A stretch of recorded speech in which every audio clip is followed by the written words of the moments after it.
The Resilience Across Borders podcast is intended for education, support, and inspiration. I am not a psychologist or a medical doctor and do not offer any professional, medical, or health advice. If you are dealing with or suffering from any psychological or medical conditions, please seek help from a qualified health professional.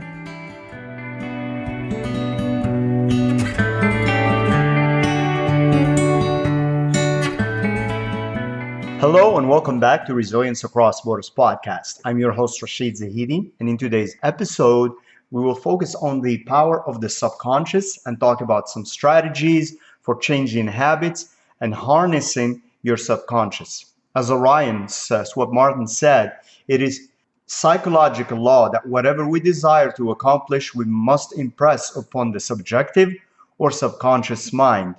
Or, as Joseph Murphy put it, the subconscious mind is ruled by suggestion. It accepts all suggestions. It does not argue with you. It fulfills your wishes. And also, since someone a little bit of a kick with quotes here, also when he says, you are like a captain navigating a ship. You must give the right orders, thoughts, and images to your subconscious, which controls and governs all your experiences.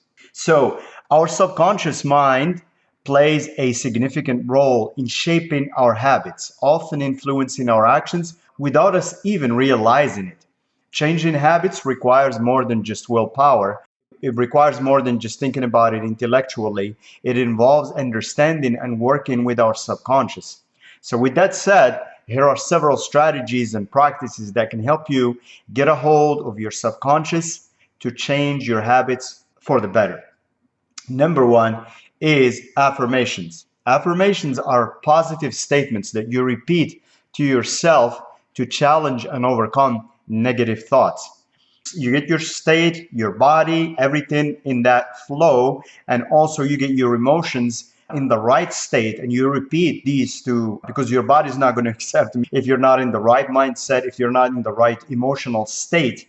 So you need to make sure you take care of your body and you get yourself going, and you do these at the right time when you're at your peak, right? Because then your body will believe you and then your subconscious will believe you. So again, affirmations are positive statements that you repeat to yourself to challenge and overcome negative thoughts. By consistently affirming positive beliefs, you can reprogram your subconscious mind. For example, if you're trying to quit smoking, you may repeat the affirmation, I am a non-smoker. I easily resist the urge to smoke. And the more you repeat that to yourself, and you repeat it when you're at your peak state, the more you believe yourself, the more your subconscious gets used to that, the more your body gets used to that. Again, it's repetition. It's important that you do this when you're at your peak and when you're in your peak emotional state as well. Number two, you've heard NLP many times. It's the Neuro-Linguistic Programming. NLP is a method that focuses on the connection between neurological processes, language, and behavioral patterns learned through experience. It offers techniques to reprogram the subconscious mind by changing the way we perceive and respond to stimuli. So an example of NLP in practice is the swoosh pattern, where you replace a negative behavior or thought with a positive one through visualization. You can say to and convince yourself and your subconscious that, for instance, every stress trigger is an invitation to step back and breathe and is an invitation to relax. So it's a little bit of a pattern interrupt. Anytime you feel that stress trigger, you train yourself to say, hey, okay, this is my cue. This is my invitation to step back, take a deep breath, and relax. Number three, cognitive behavioral therapy. You've also heard of this CBT. Cognitive behavioral therapy is a widely used therapeutic approach that helps individuals identify and change negative thought patterns and behaviors.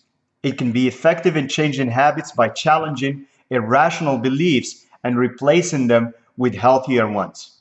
Again, with training and with observation and with mindfulness and with being present, you start catching yourself sometimes with these beliefs that are unfounded, or they were planted there by the wrong people and the wrong circumstances. They don't serve you. They're not accurate. They're not a reflection of who you are. Nevertheless, they snuck in there and then they're just like wreaking havoc. So when you learn to catch them and say, hey, wait a minute, I didn't put that belief in there. So anyways, it can be effective in changing habits by challenging irrational beliefs and replacing them with healthier ones. For instance, if you're trying to overcome a fear of public speaking, cognitive behavioral therapy might involve identifying negative thoughts about speaking, challenging their validity, rebutting their absurdity. Like no one's going to attack you. You're not like standing in front of predators or anything, and replacing them with a more positive and realistic one. So you take those beliefs and those negative thoughts, and then you challenge them and you replace them with more positive and realistic ones. The old fear is based on need for survival, where being out there exposed puts your life at risk of being attacked by a predator. That is no longer the case, and your life is not in danger. So anyways, but this is something that needs practice and reminding of self and working with the mind, subconscious, and also working with the body. Number 4, hypnotherapy. Hypnotherapy involves using hypnosis to access the subconscious mind and a little bit bypass that conscious portion that may get in the way and introduce positive suggestions or imagery. It can be particularly useful for changing habits deeply rooted in the subconscious. For example, hypnotherapy can help individuals overcome phobias, improve self-confidence, or quit or stop unhealthy behaviors like overeating. What we focus on expands, so we might as well focus on what we want and not what we are trying to avoid. In racing, they say focus on the road or track and not the wall. And there is a reason for that, because if you focus on the wall, you're going to hit it because you're going to go there. Where your eyes are going, then you're going to go. Anyways, number 5, mindfulness and meditation. Mindfulness and meditation practices can help increase awareness of your thoughts and habits, making it easier to identify and change negative patterns. By practicing mindfulness, you can create a mental space between your thoughts and actions and between stimulus and reaction, allowing you to choose healthier responses. So remember, if you can get yourself to this point where you can create this space, a lot of times you probably caught yourself doing some things before you even realized you were doing them because you had trained yourself stimulus reaction. So if you learn to create this space between that stimulus and reaction, then it allows you to choose healthier responses, because not every stimulus like that is a command. So some things you're just going to get that stimulus, you say, wait a minute, this is just false alarm, whatever, false thought, or whatever, or false impulse. So not every impulse is a command. So remember that. Number 6, setting clear goals and intentions. Clearly defining your goals and intentions can help focus your subconscious mind on what you want to achieve by visualizing your desired outcome and consistently reinforcing it. You can train your subconscious to work towards that goal because you're directing it, you're giving it instructions, you're giving it clear, defined goals and intentions, and you set your intentions and you help your focus. And then where your focus goes, your energy flows. Number 7, repetition and consistency.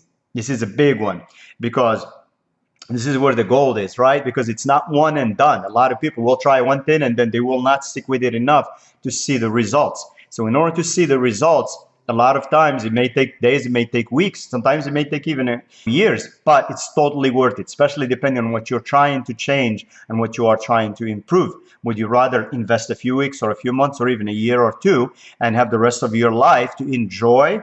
Or would you rather continue to put that off and not be willing to just do that climb and overcome that resistance? So changing habits requires consistent effort and repetition, whether through affirmations, NLP techniques, or other methods. Regularly reinforcing positive changes can help solidify them in your subconscious mind.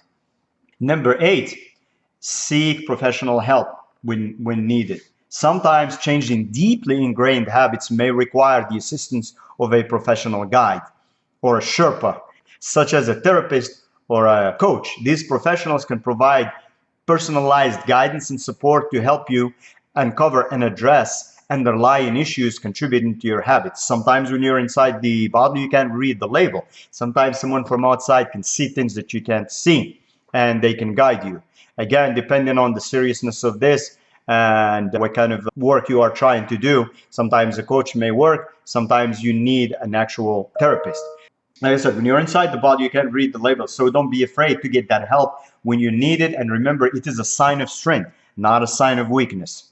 So in conclusion, changing habits involves more than just surface level changes. It requires understanding and working with your subconscious mind. By incorporating these strategies into your routine and being patient with yourself, you can make lasting changes for a healthier and happier life. As always, thank you for tuning into the Resilience Across Borders podcast. If you are enjoying this podcast and finding it helpful to you, please pick up a copy of the companion journal by yours truly called Emo Gym on Amazon.